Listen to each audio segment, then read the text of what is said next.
Hello students, welcome back in physics class with Maurya sir. Students, आज मैं आपके सामने फिजिक्स का second chapter magnetic effects of electric current शुरू करने जा रहा हूँ। जैसे कि आपने फिजिक्स में आपने पढ़ रखा होगा या आपने अभी तक अपने शेड्यूल देख ही लिया होगा, सिलेबस है वो कि फर्स्ट चैप्टर है इलेक्ट्रिसिटी, सेकंड चैप्टर आपका magnetic effects of electric current and third chapter is source of energy और फोर्थ चैप्टर आपका वो ऑप्टिक्स यूनिट में आता है, यानी लाइट यूनिट में आता है। और जो कि आपका फोर्थ चैप्टर है reflection of light and refraction of light and human I and curve world. तो सेकंड चैप्टर आपका हमारे सिलेबस के according magnetic effects of electric current शुरू करने जा रहे हैं। देखिए स्टूडेंट्स, पहले तो इसका इंट्रोडक्शन देखते हैं, आखिर ये चैप्टर कहता क्या है, क्या है इस चैप्टर का मतलब। इस चैप्टर का जो नेम है वो क्या कहता है, क्या है कि magnetic effects, magnetic effects, magnet नहीं, मैग्नेट सिर्फ effect of electric current, electric current का कैसा मैग्नेटिक इफेक्ट। ध्यान दीजिएगा कि चैप्टर में ही इसकी पूरे इंट्रोडक्शन के बारे में दे रखा है कि आखिर इलेक्ट्रिक करंट का कैसा इफेक्ट, मैग्नेटिक इफेक्ट। अब ये ध्यान करते हैं कि मैग्नेट आखिर मैग्नेटिक इफेक्ट होता क्या है, कौन सा इफेक्ट, यानी कि जो मैग्नेट जिस तरह से नहीं किया बिहेव करती है, यानी कि मैग्नेट जिस तरह से अट्रैक्ट करती है वो वाला इफेक्ट। ठीक है ना। आपने देखा है कि मैग्नेट को अगर हम कोई भी जैसे आयरन है, स्टील है, निकल है, ठीक है, तो इतने सारे जो मेटल यानी कि जो पीसेस होते हैं इनको अगर हम मैग्नेट के सामने अगर हम रखते तो वो मैग्नेट उसको क्या कर लेता है, अट्रैक्ट कर लेता है। यही है मैग्नेटिक इफेक्ट। ठीक है ना। तो इसी तरह से यानी कि इलेक्ट्रिक करंट भी क्या करता है, मैग्नेट की तरह इफेक्ट करता है। तो यही चीज हम पहले चैप्टर में पढ़ने जा रहे हैं। ठीक है। तो कि आखिर हमें कि आखिर हमें इसकी क्या जरूरत पड़ती है। और पहले तो कि जैसे मैग्नेट आगे आपने देखा भी होगा कि बहुत सारे मैग्नेट आपने बचपन में छोटे छोटे से यानी क्या है कि जो स्पीकर्स में मैग्नेट होती है उसको निकाल लेते हैं आप, उसको फिर लगा करके आप उसको खेलते हैं। ठीक है। तो वो सब क्या है कि स्पीकर्स वगैरह के जो मैग्नेट है उसको यूज करते हैं। तो ये सब मैग्नेट हमारे आसपास में नहीं दिखाई देती है। ठीक है। तो मैग्नेट जो आया टर्म है वो कहां से आया है, मैग्नेट जो टर्म आया है वो तुर्की में एक जगह है मैग्नीशिया, और उस जगह से यानी कि वहां पर निकोलस टेस्ला एक बार अपनी भेड़ों को चराने के लिए ले गए थे, ग्रेजिंग के लिए, और वहां पर वो एक लोहे की छड़ को एक चट्टान के ऊपर रख करके यानी कि उन्होंने ऐसे महसूस किया कि यहाँ पर यानी कि ये मैग्नेट है। क्योंकि एक बात बता दूं मैं आपको कि जो हमारी अर्थ है वो हमारी अर्थ जो बनी हुई है वो सबसे ज्यादा जो बनी हुई है वो मेटल से बनी हुई है। छोटी क्लासेस में यानी कि 6th क्लास में आपने ज्योग्राफी में पढ़ रखा होगा कि जो सारे प्लेनेट है वो किसी न किसी चीज से मिलकर भी बने हुए हैं। कोई गैस से बना हुआ है तो कोई मेटल से बना हुआ है। तो हमारी अर्थ भी यानी क्या ऐसे ही कई सारे तरीके के मेटल से मिलकर के बनी हुई है, और जिसमें हमारा जो मेन जो मेटल आता है वो है हमारा आयरन। तो आयरन यानी कि इसीलिए हमारी अर्थ में काफी सारा मिलता है, काफी ज्यादा प्रचुर मात्रा में है और इसीलिए सस्ता भी है। ठीक है। तो ये चीज वजह है। तो देखेंगे कि मैग्नेट, और इसी वजह से यानी क्या है कि जो मैग्नेट होती है तो वो टर्म आया यानी कहां से, मैग्नीशियस जगह से टर्म आया। और फिर ये मैग्नेट अब आज के टाइम में कई तरह की होती है। देखिए कि आप छोटी क्लास में पढ़ रखा है बार मैग्नेट, ठीक है, हॉट शू मैग्नेट, ठीक है, सिलेंड्रिकल मैग्नेट, सिलेंड्रिकल मैग्नेट, ठीक है, और क्यूबिकल शेप में या फिर क्यूबॉइडल मैग्नेट। ठीक है। ये इसी तरह की कई सारी की जो मैग्नेट्स हैं वो आपको नीचे में आपको दिखाई दे जाएंगी या फिर आपको मिल जाएंगी। लेकिन ये सब मैग्नेट जैसे कि अगर हम बनाते हैं तो कुछ मैग्नेट जैसे कि क्या है कि मैग्नेट जो हमारे नेचर में यानी जो मिलती है वो आर्टिफिशियल भी है और नेचुरल भी है। लेकिन जो नेचर में जो मिलती है वही नेचुरल ही है। लेकिन अब मैन मेड ने कई सारे मैग्नेट को आर्टिफिशियल बना दिया है। ठीक है। तो नेचुरल मैग्नेट आपकी जो नेचुरल मैग्नेट होती है, नेचुरल मैग्नेट है, ठीक है, तो नेचुरल मैग्नेट जिसे हम बोलते हैं Fe3O4, ठीक है ना। ये आपकी नेचुरल मैग्नेट है। Clear student? तो सबसे ज्यादा यानी कि अब इसमें देखा है ना हमने कि आयरन आ रहा है, तो यानी कि क्या है कि आयरन सबसे ज्यादा हमारी अर्थ के अंदर प्रेजेंट है, इसीलिए इसे हम क्या कहते हैं, नेचुरल मैग्नेट कहते हैं। और ये नेचुरल मैग्नेट हमारे एरिया के नीचे मिलती है। लेकिन सबसे बड़ी बात एक यही है कि इस नेचुरल मैग्नेट का जो मैग्नेटिक इफेक्ट है ना वो बहुत ही वीक है, क्योंकि वो नेचुरल है ना, तो वो बहुत ही क्या है, लूजनिंग नेचर का है, वो थोड़ा वीक है कह सकते हैं। ठीक है, ये तो इसे फेरोमैग्नेट भी कहते हैं। ठीक है, ये नेचुरल मैग्नेट हमारी यानी कि कही जाती है। तो बार मैग्नेट में अब आ जाते हैं हम, जैसे कि bar magnet, horseshoe magnet, cylinder magnet और क्यूबिकल मैग्नेट। ऐसे ही मैग्नेटिक कंपास होता है, मैग्नेटिक नीडल भी होती है। ये हमारे सैनिक नेचर में हमें अलग अलग देखने को मिलेंगे।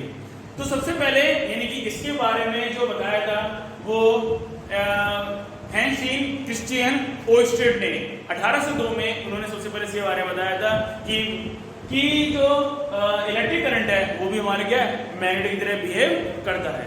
ठीक है ना? तो जैसे देखते हैं कि बार मैग्नेट आइए थोड़ा सा मैग्नेट के बारे में जानते हैं कि मैग्नेट यानी कि इस तरह से ये बार मैग्नेट है।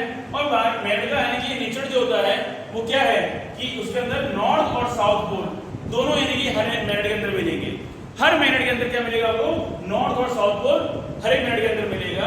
चाहे आप उसको कितना भी उसको तोड़ते जाएं, कितने उसके चाहे टुकड़े कर दीजिए, उसके 1000 टुकड़े कर देंगे ना, तो हर मैग्नेट के अंदर भी क्या मिलेगा आपको, उसके अंदर नॉर्थ पोल और साउथ पोल उसके अंदर प्रेजेंट होंगे। ठीक है स्टूडेंट्स? तो ये आपको बार मैग्नेट के अंदर मिलेगा, इसी को कहते हैं बार मैग्नेट कहते हैं। सिमिलरली हॉर्सशू मैग्नेट भी अगर आपको जैसे देखेंगे तो वो भी इसी तरह से होती है, तो उसके अंदर भी आपको क्या मिलेंगे, नॉर्थ और साउथ पोल बोथ आर, दोनों ही प्रेजेंट होते हैं, दोनों ही प्रेजेंट होते हैं। तो सिमिलरली इसी तरह से सिलेंड्रिकल यानी कि सिलेंड्रिकल शेप में जो होती है उसमें भी क्या मिलेंगे, वो नॉर्थ और साउथ पोल दोनों ही मिलेंगे। जैसे कि हमारी अर्थ है ना, तो हमारी अर्थ भी क्या करती है, एक मैग्नेट की तरह बिहेव करती है, नॉर्थ और साउथ पोल उसके अंदर भी होते हैं। ठीक है ना? जैसे कि नॉर्थ रीजन में क्या है, आर्कटिक रीजन है, जबकि साउथ पोल में कौन सा है, अंटार्कटिका रीजन है। इसी तरह से यानी क्या है कि हमारी मैग्नेट के अंदर भी नॉर्थ पोल और साउथ पोल होते हैं। और ये पोल ही यानी क्या है, एक पोल यानी एक तरह से मान लीजिए जैसे हमने देखा आपने कि इलेक्ट्रिसिटी के अंदर पॉजिटिव टर्मिनल और नेगेटिव टर्मिनल होते हैं, इसी तरह से इसके अंदर क्या होते हैं, नॉर्थ पोल होते हैं और साउथ पोल होते हैं। इससे मान लीजिए पॉजिटिव, तो इसे मान लीजिएगा नेगेटिव। ठीक है स्टूडेंट्स?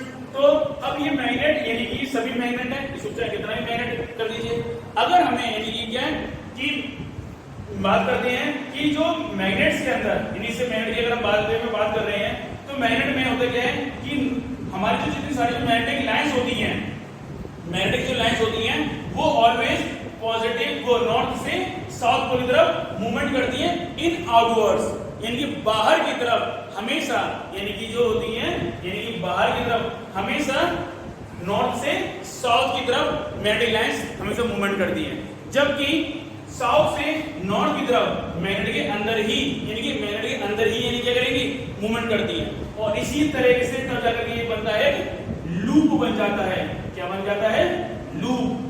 ठीक है? तो ये पूरे सर्कुलर पाथ में ये एक कंप्लीट कर लेता है, तब जाकर के यानी कि बनता है, दैट इज इसे बोलते हैं नॉर्थ से साउथ की तरफ यानी कि जो मैग्नेटिक फील्ड लाइंस है वो मूवमेंट कर रही हैं, तो वो नॉर्थ से साउथ होती हैं, जब ये आउटवर्ड्स की तरफ होता है, जबकि इनवर्ड्स में यानी मैग्नेट के इनवर्ड्स में साउथ टू नॉर्थ यानी कि मैग्नेटिक लाइंस मूवमेंट करती हैं। ठीक है? तो ये जो यानी कि मैग्नेटिक लाइंस है यानी कि इन्हें मैग्नेटिक फील्ड लाइंस भी कह सकते हैं हम, और ये मैग्नेटिक फील्ड लाइंस और इसी मैग्नेटिक फील्ड लाइंस की वजह से ही यानी क्या होता है कि मैग्नेट के सराउंडिंग में, मैग्नेट के चारों तरफ यानी कैसा नेचर हो जाता है, मैग्नेटिक फील्ड का नेचर हो जाता है। मैग्नेटिक फील्ड का इसके आसपास यानी क्या, मैग्नेटिक फील्ड लाइंस की वजह से ही इसके आसपास कैसा हो जाएगा, नेचर, मैग्नेटिक फील्ड का नेचर हो जाएगा। और ये मैग्नेटिक फील्ड कैसे आपको ये जो इंडिकेट करा जाता है वो कैपिटल बी से किया जाता है, और कैपिटल बी के ऊपर अगर वेक्टर का निशान लगा दिया जाए, यानी कि वेक्टर यानी कि इट शोज द डायरेक्शन, यानी कि जो वेक्टर है वो क्या शो करता है, वो क्या करता है, डायरेक्शन को शो करता है। यानी मैग्नेटिक फील्ड लाइंस का क्या होता है, डायरेक्शन होता है। ठीक है? और ये वेक्टर क्वांटिटी और स्केलर क्वांटिटी 2 पार्ट्स में डिवाइड रहती है, हमने पढ़ रखा होगा पहले कभी, तो उसमें देखा होगा कि वेक्टर, तो वेक्टर यानी क्या करता है, इट इज द यानी कि डायरेक्शनल मूवमेंट, और इसके अंदर क्या होता है, मैग्नीट्यूड भी होता है, अपना खुद मैग्नीट्यूड होता है ये। ठीक है। तो जब ये मैग्नीट्यूड यानी क्या होगा तो इसकी यानी क्या मैग्नेटिक फील्ड यानी कि मैग्नेटिक फील्ड क्या है, एक आपको कैसे होगी वेक्टर क्वांटिटी हो गई, तो मैग्नेटिक फील्ड लाइन की कैसे हो गई वेक्टर क्वांटिटी हो गई। ठीक है। और इसके यानी क्या है कि पोल पे सबसे ज्यादा यानी कि जो मैग्नेटिक फील्ड होता है सबसे ज्यादा मैग्नेट के कहां पर, मैग्नेट के पोल पर सबसे ज्यादा क्या मिलेगा आपको, मैग्नेटिक इफेक्ट मिलेगा। और इस मैग्नेटिक इफेक्ट को हम बोलते हैं सबसे ज्यादा जहां मिलता है उसे बोलते हैं हम मैग्नेटिक फ्लक्स कहते हैं। क्या बोलते हैं हम स्टूडेंट्स, मैग्नेटिक फ्लक्स। ठीक है। और इसको हम यानी कि इससे यानी कि फाइ से इसको डिनोट करते हैं। ठीक है। ये तो ये आपका यानी कि फाइ से डिनोट किया जाता है ये मैग्नेटिक फ्लक्स को। तो मैग्नेटिक फ्लक्स आपको यानी देखने को मिल जाएगा। ठीक है ना स्टूडेंट्स। तो इस तरह से यानी हमने देखा कि मैग्नेटिक फील्ड्स के बारे में, कि मैग्नेटिक फील्ड जो होता है हमारा। ठीक है। अब इसको अगर हम मैग्नेट को हम डीमैग्नेटाइज करें, क्या करें स्टूडेंट्स, हम इसे अगर हम डीमैग्नेटाइज करना चाहें किसे, मैग्नेट को, तो हम मैग्नेट को किस तरह से डीमैग्नेटाइज कर सकते हैं। ठीक है। किस तरह से मैग्नेटाइज करेंगे इसे हम, बताइए स्टूडेंट्स, कि इसे हम डीमैग्नेटाइज कर सकते हैं। एक तो इसे हम यानी कि वार्म करके, इसे हम गर्म करके हीट अप कर लें। अगर आप मैग्नेट को अगर आप खूब हीट अप करते जाएंगे तो वो क्या हो जाएगी, डीमैग्नेटाइज हो जाएगी। ठीक है। डीमैग्नेटाइज। अगर हम मैग्नेट को अगर क्या करें, इसको हम हीट अप करें खूब ज्यादा, तो ये क्या हो जाएगी, डीमैग्नेटाइज हो जाएगी। साथ ही साथ अगर हम मैग्नेट को अगर हम इसको क्या करें, खूब पीटें, हथौड़े से इसको तोड़ते जाएं तो क्या होगा, मैग्नेट के छोटे छोटे टुकड़े हो जाएंगे और इस वजह से इसको क्या जाएगा, साइज छोटा जाएगा। तो वो जैसे कि ये मैग्नेट है, मान लीजिए अब ये मैग्नेट है नॉर्थ और साउथ से दे रखी है, उसके टुकड़े का तो मैं इतना ही तो बनेगा। ठीक है स्टूडेंट्स, ये इतना ही से तो बन पाएगा पार्ट। तो जब इतना से बन पाएगा तो इसका क्या होगा, नॉर्थ पोल इधर है, साउथ पोल इधर है, तो ये इस तरह से तो जाएगा। ठीक है। इधर तो जाएगा और यहाँ पे कितना जा रहा था, यहाँ पे कितना जा रहा था, तो ये ज्यादा एरिया कवर कर रहा था। ज्यादा एरिया कवर कर रहा था, इसका मतलब क्या है कि ज्यादा एरिया में मैग्नेटिक फील्ड होगा। और यहाँ पर क्या होगा, कम एरिया कवर कर रहा है, तो इसलिए क्या होगा, कम एरिया में मैग्नेटिक फील्ड होगा। तो इसलिए क्या होता है कि इस तरह से एरिया हम मैग्नेट को डीमैग्नेटाइज कर सकते हैं। ये आपने देखा भी होगा कि जैसे कि टीवी में स्पीकर्स लगे होते हैं या फिर वूफर होते हैं या फिर ना में आप देखो होम थिएटर होता है, यहाँ पे टैग वगैरह होते हैं, तो उनमें क्या होता है स्पीकर्स लगे होते हैं। ठीक है। और ये स्पीकर जैसे कि चलते रहते हैं क्योंकि इसके अंदर इलेक्ट्रिसिटी पास होती रहती है, और जब इलेक्ट्रिसिटी पास होती है तो उसकी वजह से क्या है कि वो वायर गर्म हो जाते हैं तो मैग्नेट हमारी कैसी हो जाती है, हीटअप बढ़ जाती है धीरे करके, और उसके अंदर मैग्नेटिक फील्ड धीरे करके क्या हो जाता है, कम होता चला जाता है। इस वजह से उसके अंदर साउंड की जो फ्रीक्वेंसी होती है वो कैसी होती है, ये इंटेंसिटी जो होती है वो कैसी होती है, कम हो जाती है। तो ये किस वजह से होता है, सिर्फ डीमैग्नेटाइज होने की वजह से हो जाता है। तो फिर हमें स्पीकर हमें बदलवाने पड़ते हैं, हमें चेंज करवाने पड़ते हैं, ये वजह यही रहती है। ठीक है स्टूडेंट्स। तो ये यानी कि रीजन आपने देखा कि magnetic effects of electric current. आगे मैग्नेट के बारे में तो मैंने आपको इसमें बताया कि मैग्नेट यानी किस तरह से बिहेव करता है, हमारी जिस तरह से यानी अर्थ मैग्नेट बिहेव करती है, और मैग्नेट का हमारे यानी क्या है, हमारी लाइफ में बहुत ज्यादा यूज भी है। कई जगह देखेंगे आप कि मेट्रो में, ट्रेनों में, एयरप्लेन में, घरों में, फ्रिज में, टीवी में, एलईडी वगैरह इस तरह से यानी कि इनमें यूज होता है। यहाँ तक कि फ्रिज वगैरह जैसे हो गया, इन सभी में यानी कि हम मैग्नेट का यूज करते हैं। और इसी के बेस पे आज जो हमारे आसपास जितनी भी जो जनरेटर हैं, मोटर हैं, वो सब जो वर्किंग कर रही हैं वो सिर्फ और सिर्फ इसी कॉन्सेप्ट पे बेस पे काम कर रही हैं। देखेंगे आप कि जैसे कि मेडिकल डिपार्टमेंट की अगर मैं बात करूं तो एमआरआई जैसे यानी कि हम मैग्नेटिक रिजोनेंस इमेजिंग कहते हैं। ठीक है। इसे क्या कहते हैं, मैग्नेटिक रिजोनेंस इमेजिंग कहते हैं। ठीक है। तो ये एमआरआई अक्सर करवाया भी होगा, आपके घरों में किसी के हुआ भी होगा। तो जैसे कि एमआरआई का जो काम होता है वो मेडिकल डिपार्टमेंट होता है, एक इमेजिंग बना देता है हमारी पूरी बॉडी के अंदर, और उसमें से मैग्नेटिक लाइंस निकलती हैं बहुत सारी, जो यानी कि एमआरआई का काम करती हैं।